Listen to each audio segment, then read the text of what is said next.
Berjumpa kembali Sobat Saska dengan Miss Dina yang kali ini berbahagia karena kita kedatangan tamu-tamu spesial yang luar biasa.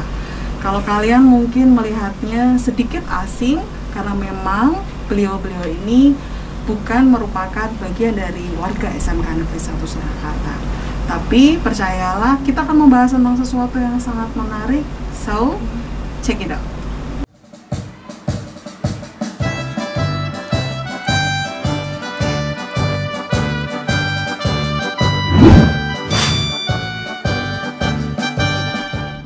Selamat pagi Pak Pangarso Yuliatmoko, Sarjana Pendidikan. Selamat pagi Ibu Aryani, Sarjana Sosial MSI. Andriani, maaf, Ibu Andriani, Sarjana Sosial MSI. Pagi, Mbak. Ya, siapakah beliau berdua ini? Bapak Pangarso Yuliatmoko ini adalah seorang pengawas perwakilan dari Kacapdin Wilayah 7 Kota Surakarta. Dan siapakah Ibu Andriani, Esos MSI ini? Beliau adalah perwakilan dari Dinas Pemberdayaan Perempuan, Perlindungan Anak, dan Pemberdayaan Masyarakat Kota Surakarta. Lalu apa yang akan kita perbincangkan pada podcast kali ini? Kita akan lebih lanjut mendengarkan dan menyaksikan pada kesempatan kali ini. Apa kabar Pak Pangarso? Alhamdulillah baik. Luar biasa. Ibu Andriani, Alhamdulillah baik Bunda. Alhamdulillah. Ya, kita akan lebih lanjut melakukan perbincangan pada kesempatan yang berbahagia ini. Dan sebelumnya kita akan membuka masker kita, karena tadi kita sudah menggunakan masker, tapi supaya perbincangannya lebih leluasa kita akan membuka. Bapak Ibu sudah melakukan vaksin? Saya belum. Oh, Sudah 2 kali. Oh, sudah 2 kali. Sudah lulus ya? Sudah dapat sertifikat. Bu Andriani berarti setelah ini Ya, kita buka sama-sama Ibu. Ke Pak Pangarso terlebih dahulu, seorang figur pengawas ya, anak-anak, Sobat Saska semuanya. Beliau ini kalau boleh dibilang adalah sesosok seorang inspirator Pak. Gitu karena ya? salah satu peserta diklatnya itu yang sering ikut itu saya. Iya. Meskipun nggak pinter-pinter amat, tapi luar biasa beliau ini pinter sekali. Nah, anak-anak harus meniru salah satu teladan, salah satu inspirator kali ini, Bapak Pangarso Yuliatmoko. Predikatnya banyak sekali, jabatannya banyak sekali, dan hari ini beliau akan memberikan kepada kita apa itu konsep pendidikan. Sejauh ini mungkin Sobat Saska belum tahu benar apa sih konsep awal pendidikan itu. Nah, pada kali ini silakan kepada Pak Pangarso bisa memberikan kepada kita pencerahan apa sih konsep awal pendidikan itu, Pak. Monggo. Baik, terima kasih Sobat Saska ya. Ya, Sobat Dimanapun Saska. berada, salam sejahtera, salam sehat untuk kita Amin. semua ya. Ya, mudah-mudahan kita selalu diberikan perlindungan kesehatan, keselamatan.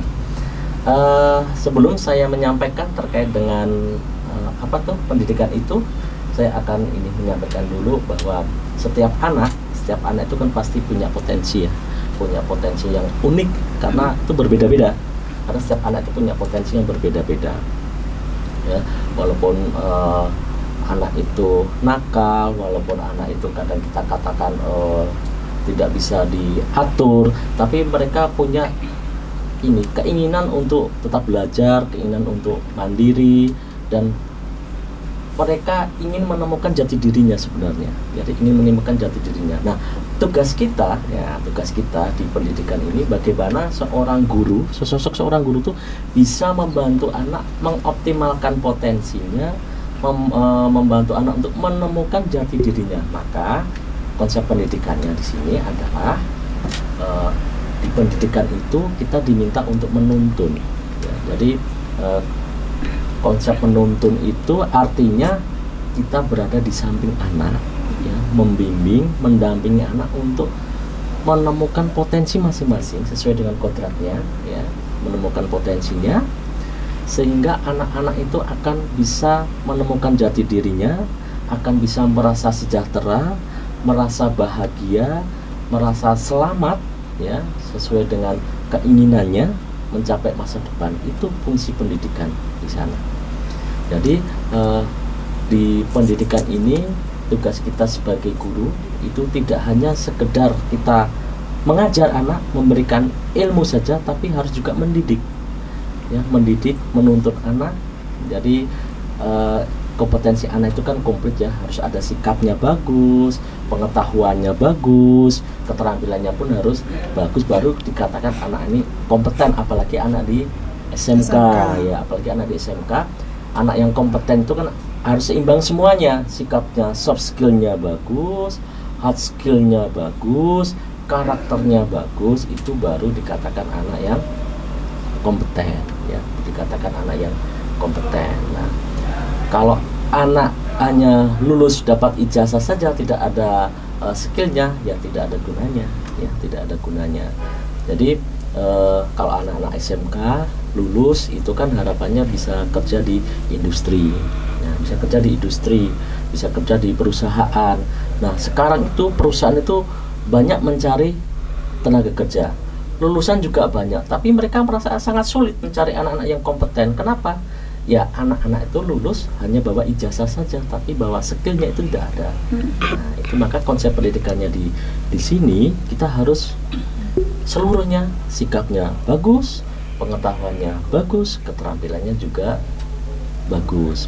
Jadi ibaratnya kalau kita itu sebagai seorang koki, kalau perusahaan mintanya pecel, ya jangan dikasih gado-gado, walaupun sama-sama sambal kacang, ya, mintanya pecel jangan kasih gado-gado, mintanya pecel ya harus kasih pecel. Pecel pun kita harus lihat enak atau tidak, gitu ya. Pecel pun enak atau tidak. Kalau tidak enak, ya mereka tidak mau, walaupun sudah sesuai dengan pesannya. Saya pesan pecel, kasih pecel, tapi enak atau tidak. Nah, itu pendidikan mengolah di sana. Ibaratnya seperti koki, ya, menyiapkan ini pesanan dari industri itu yang seperti apa. Jadi konsep pendidikannya sekarang tidak hanya sekedar ilmu saja yang diperoleh, tidak hanya sekedar nilai bagus, tetapi bagaimana karakter, soft skill juga menjadi hal yang utama juga, ya, utama. Jadi banyak perusahaan itu tidak cari anak-anak pintar, tapi cari anak yang punya tanggung jawabnya bagus, disiplinnya bagus, nah gitu ya, etos kerjanya bagus. Kalau hanya pintar itu bisa dilatih, 3 bulan magang mereka dilatih terampil. Tapi kalau soft skill, ya, karakter, disiplin, tanggung jawab, nah tidak. Nah, itulah konsep pendidikan. Jadi anak-anak ini pesan kepada anak-anak semuanya, kalau sekolah tidak hanya sekedar ilmunya, nilainya yang dikejar, ya, tapi juga karakternya harus bagus, ya, soft skillnya harus bagus, keterampilan untuk berkomunikasinya, keterampilan untuk bisa bekerja sama, kolaborasinya, bagaimana bisa berpikir kritis, ya, itu bagaimana bisa kreatif. Dan itu tugas kita sekarang sebagai seorang guru, ya, bagaimana kita bisa membekali anak-anak ini soft skill yang bagus. Jadi kalau mengajar itu kan sudah biasa, transfer ilmu sudah biasa, tapi bagaimana kita membentuk anak yang kreatif, bagaimana membentuk anak yang inovatif, seperti yang di sekolah ramah anak tadi kan ada ini, membentuk anak yang kreatif, inovatif. Nah, itu ya, seperti itu. Nah, itu tugas tanggung jawab kita di era digital abad 21, revolusi industri 4.0 ini. Itu, Bu. Ya, luar biasa. Jadi kalau boleh saya simpulkan, konsep awal pendidikan itu adalah bagaimana sebuah instansi ini bisa memberikan wadah untuk membuat siswa yang memiliki potensi, bakat, kapasitas, dan talenta itu, iya, bagi anak-anak masing-masing untuk bisa menjadi lebih berkembang supaya bertemu di dunia industri tersebut, ya Pak, ya. Oke. Untuk info terkini pendidikan di hari-hari ini, Pak Pangarso, tadi kan Pak Pangarso sampaikan bahwa tugas kita di hari-hari ini di era 4.0 itu kan tidak hanya sekedar mengajar transfer ilmu, tapi juga ada bagaimana kita mengembangkan karakter mereka. Nah, info-info terkini pendidikan di hari-hari ini itu apa, Pak? Yang bisa di-share? Jadi sekarang kan kemajuan teknologi kan sangat luar biasa, ya. Jadi dunia pekerjaan juga berubah sangat luar biasa. Dulu yang tidak pernah terbayang di kita, sekarang muncul pekerjaan-pekerjaan baru, ya, muncul pekerjaan-pekerjaan baru. Istilahnya eranya disruption, ya, hal-hal yang baru muncul, hal-hal yang lama, pekerjaan yang lama itu ditinggalkan. Nah, sekarang di sini kita harus merubah mindset, harus merubah mindset, bagaimana cara kita belajar, bagaimana cara kita bekerja, bagaimana cara kita bermain, semua akan dirubah mindsetnya ya, harus dirubah mindsetnya. Kita tidak bisa lagi dengan mindset yang lama. Nah, terkait dengan info-info terkini ya, kita harus terbuka. Jadi informasi itu kan berkembang sangat luar biasa sekarang. Kita bisa mencari informasi dari mana saja, ya. Dari internet tuh sangat luas. Tapi kita perlu juga membekali diri dengan literasi informasi supaya tidak termakan berita hoax. Ya, karena sekarang berita hoax itu kan banyak. Kalau kita tidak dibekali dengan literasi informasi, literasi teknologi, kita mudah termakan, ikut menyebarkan, kita kena undang-undang. Apalagi di dunia digital ini ya, di dunia digital ini. Nah, terkait dengan ke depan, memang perkembangan itu sangat luar biasa. Maka di sekolah pun ya dituntut juga tidak hanya mengajarkan sesuai dengan disiplin ilmunya, tapi bagaimana kita bisa melihat kearifan lokal. Jadi kalau di sini kan ada jurusan akuntansi ya, ada akuntansi, ada perkantoran, ada pemasaran, jadi bisman kan di sini, ya bisman. Nah sekarang itu kan mulai bergeser ya, ketika anak pemasaran itu hanya sekedar seperti dulu pemasaran, kemudian pangsa kerjanya kan tidak seperti dulu hanya jaga toko dan sebagainya, tapi pemasarannya sudah pemasaran digital. Jadi artinya ilmu kita harus kita kaitkan dengan yang lain. Jadi anak-anak pemasaran sekarang harus pintar ini bermain medsos, harus pintar membuat aplikasi-aplikasi, dan itu yang dibutuhkan. Intinya supaya lulusan itu bisa bertemu ya Pak ya. Betul, sesuai bisa menjawab, beradaptasi dengan kondisi yang seperti ini. Nah, sekarang anak-anak akuntansi, misalnya anak-anak akuntansi sekarang ya tidak hanya sekedar masalah pembukuan ya, tapi sekarang kan sudah kalau hanya sekedar pembukuan mungkin nanti mereka kerjanya juga akan sulit juga mencarinya. Tapi kita harus bisa bagaimana kita menciptakan peluang kerja baru ya, Jadi anak-anak akuntansi misalnya ya, kalau hanya berpikirnya bisa saya lulus kerja di perusahaan, kerja di ini untuk jadi akuntan. Nah sekarang mungkin itu lowongannya kecil. Nah, kalau kita bisa berwirausaha sekarang misalnya akan menjadi konsultan konsultan ini di rumah tangga misalnya kan, pengaturan keuangan. Nah, ahli konsultan kan butuh ya, financial planner itu hal yang bisa dilakukan ya. Atau kita ke pasar-pasar keliling, kemudian ke pedagang, yang pedagang biasanya hanya orek-orek di buku, coba kita menawarkan jasa produk, kita menawarkan jasa untuk aplikasi akuntansinya, coba saya aturkan pengelolaan keuangannya supaya tahu keuntungannya berapa toh, ini dari modalnya berapa dan sebagainya, yang selama ini pedagang-pedagang kecil kan tidak pernah pakai ilmu akuntansi ya. Jadi kalau kita bisa membuat hal seperti itu luar biasa, dan anak-anak dikenalkan. Jadi tidak hanya sekedar anak dibawa ke perusahaan besar, itu suatu saat mungkin anak dibawa ke pasar saja, bawa ke pasar, ke pedagang, lihat transaksi, bagaimana tuh nyatatnya, transaksinya apakah dicatat atau tidak, atau sekedar terima uang sudah masukkan ke kantong terus kemudian untuk belanja lagi dan sebagainya, bisa nggak ngitung modalnya berapa, keuntungannya berapa. Nah kita kan bisa tawarkan hal itu ya. Jadi itu kita harus pandai-pandai melihat peluang. Jadi sekarang itu yang dibutuhkan ya, dibutuhkan dari. Nah kalau seperti itu kan anak butuh bisa komunikasi kan. Jadi anak akuntansi harus bisa pintar ngomong juga kan. Soft skill, kreatif juga, bagaimana memikirkan peluang usaha, soft skill. Nah itu yang dibutuhkan. Jadi terkini itu soft skill sangat dibutuhkan. Kreatif, pikir kritis, kolaborasi, bisa komunikasi.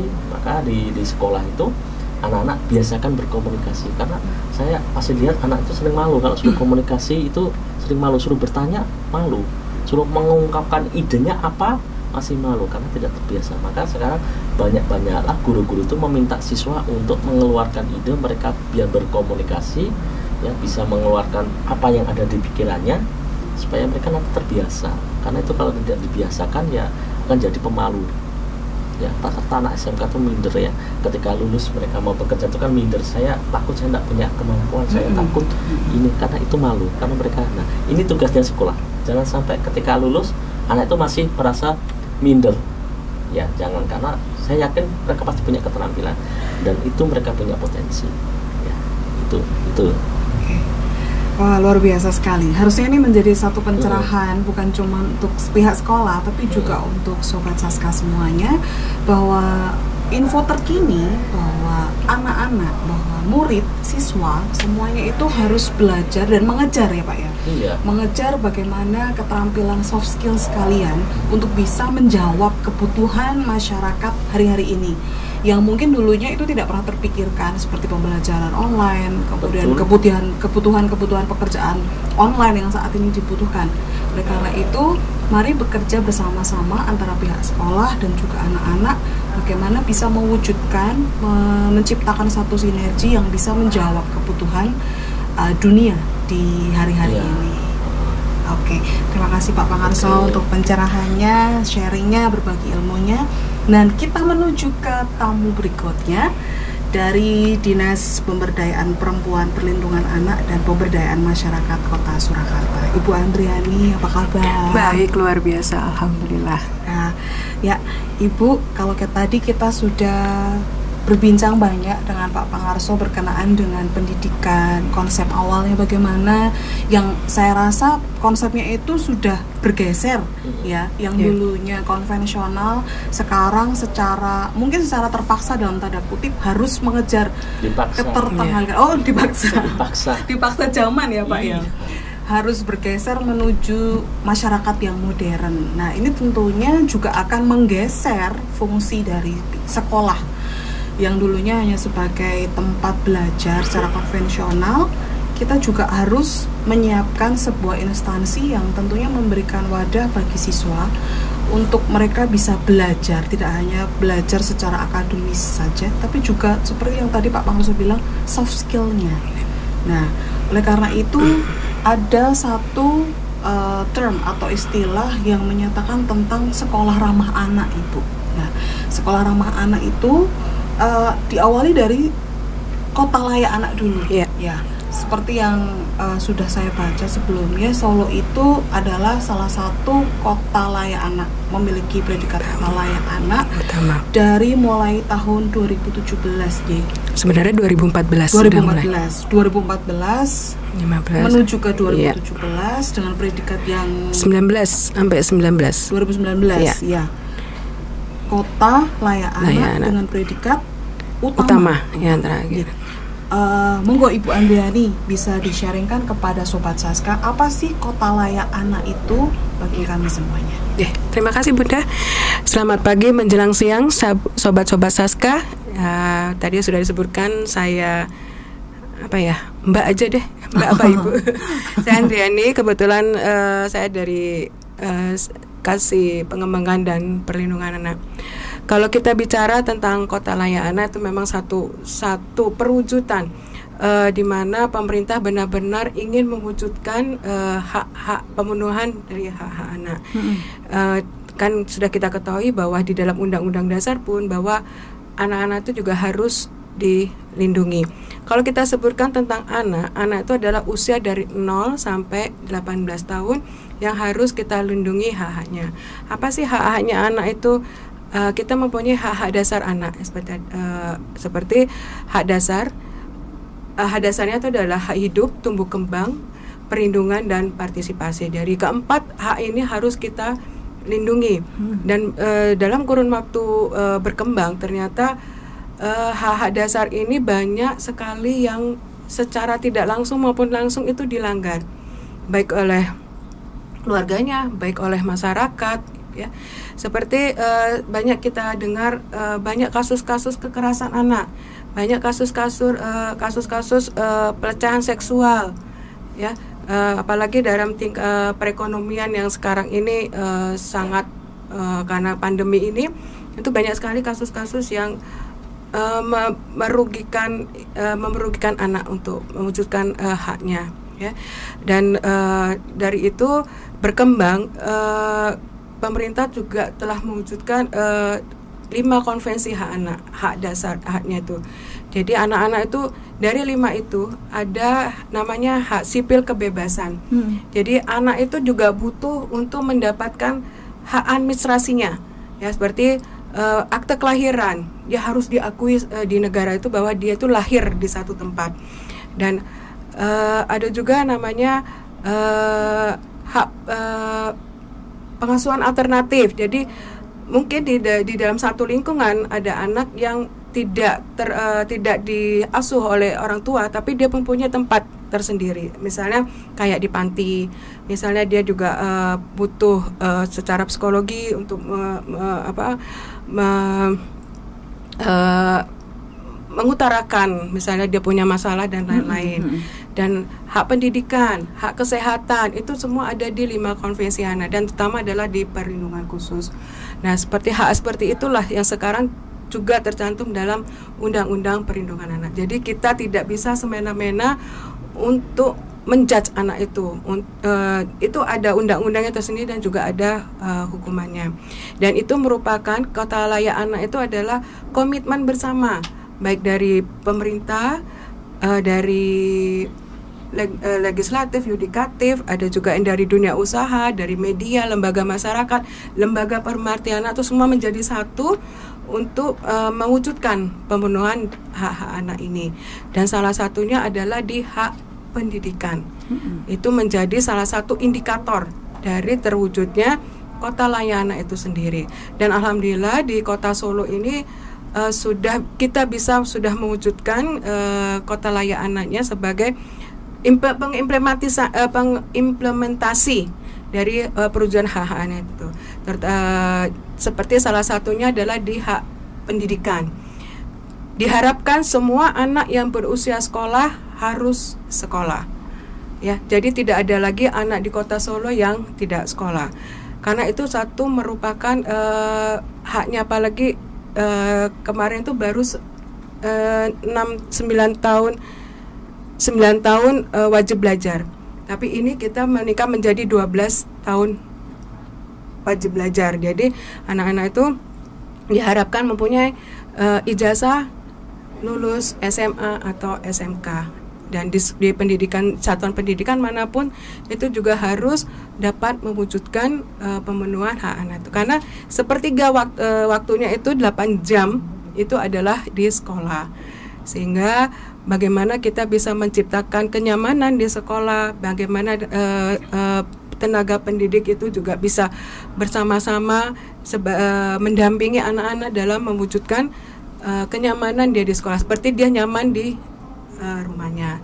Nah, seperti apa kata Pak Pangarso tadi, bahwa dengan diciptakannya satu sekolah yang inovatif, yang bisa memunculkan anak-anak itu kreatif, itu adalah salah satu sudah merupakan perwujudan dari sekolah ramah anak, sehingga tidak ada lagi kekerasan di dalam sekolah tersebut. Ya, sekolah ramah anak itu tercipta karena banyak sekali kasus-kasus. Ya, saya yakin tidak di SMK 1 ini, saya yakin semua itu sudah ramah anak, sudah memenuhi 6 komponen yang ada di SRA. Ya, karena di beberapa kabupaten kota sampai sekarang pun masih ada yang namanya bullying, masih ada yang namanya guru menyiksa muridnya, dan kebalikannya juga seperti itu. Dan itu ada juga kalau misal terlambat masuk sekolah atau tidak membuat PR, itu hukumannya sangat luar biasa berat ya, dan itu tidak diharapkan di Kota Surakarta, karena kita sudah mendeklarasikan yang namanya sekolah ramah anak, sehingga perwujudannya itu benar-benar harus diimplementasikan sampai anak-anak itu mempunyai membekas di dalam hatinya. Aku di sekolah di SMK 1 luar biasa, guru-gurunya baik sekali, dan pembelajarannya juga luar biasa. Itu yang kita harapkan di dalam sekolah ramah anak. Jadi antara kota layak anak dan sekolah ramah anak itu adalah satu kesatuan yang tidak bisa dilepaskan, seperti itu. Oke. Luar biasa. Jadi satu penjelasan di mana korelasi antara Solo sebagai kota layak anak dengan predikat utama dan sekolah ramah anak merupakan bentuk realisasi di mana kota itu melindungi hak-hak anak ya, tentunya terutama hak perlindungan untuk mendapatkan pendidikan. Ya, betul. Gitu. Terakhir Bu Andriani, sekolah ramah anak sejauh mana siswa atau anak yang belajar di sekolah dengan yang sudah memiliki dan sudah melakukan deklarasi sekolah ramah anak seperti SMK Negeri 1 Surakarta tentunya, itu mereka mendapatkan perlindungan itu sejauh mana? Ya, karena perlindungan khusus ini anak-anak banyak sekali ya, salah kasus-kasus yang mungkin yang sebenarnya tidak diharapkan ya. Dia sekolah di SMK 1, dia jadi merasa nyaman. Tidak ada lagi dia tuh sama dengan kayak misalnya di rumah ya. Di rumah itu dia mendapatkan kalau memang orang tuanya tidak bermasalah, itu dia mempunyai rasa nyaman di rumah, dia mempunyai rasa diberikan kasih sayang yang cukup, perlindungan yang cukup. Itu juga nanti di sekolah juga seperti itu. Jadi diharapkan antara siswa sama guru itu saling berdampingan. Jadi tidak ada lagi guru yang di depan menjadi tenaga pendidik yang benar-benar keras dan lain-lain, atau di belakang yang cuek dengan kehidupannya anak-anak ya. Jadi ya kami cukup apresiasi dengan Bapak Ibu guru, karena dari Bapak Ibu guru ini yang mulai anak-anak yang tidak tahu tentang ABCD akhirnya mengetahui, karena anak-anak ini adalah satu bentuk nanti di mana menjadi generasi penerus bangsa. Nah, di situ kita harapkan anak-anak bisa bersama-sama, mungkin juga dengan orang tua, sehingga tercipta anak-anak nanti kedepannya nanti setelah lulus dari SMK Negeri 1 atau dari SMK sekolah-sekolah yang lain itu bisa menjadi anak yang tangguh, anak yang luar biasa. Jadi apa yang dia dapatkan dari sekolah mungkin bisa tercipta nanti dia di luar, sehingga yang namanya perlindungan khusus tidak ada lagi kasus-kasus ya, mohon maaf, apalagi pandemi seperti ini, ada anak yang hamil di luar nikah, ada anak-anak yang mendapatkan kekerasan dari orang tua, ada karena mungkin orang tuanya ekonominya turun, dan ada juga anak-anak yang dipekerjakan itu untuk membantu ekonomi orang tua. Jadi dia tidak lagi pembelajaran karena setahun tidak sekolah ya, apalagi di masa saya bicara dengan masa pandemi ini.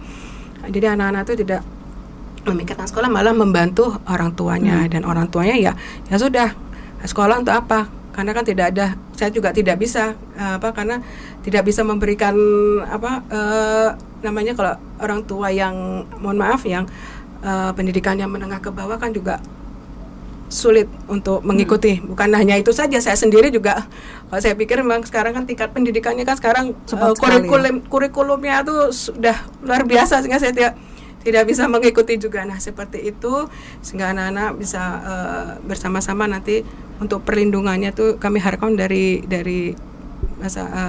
tenaga pendidik juga bisa bersama-sama berdampingan. Dan kami dari Dinas PPP APM juga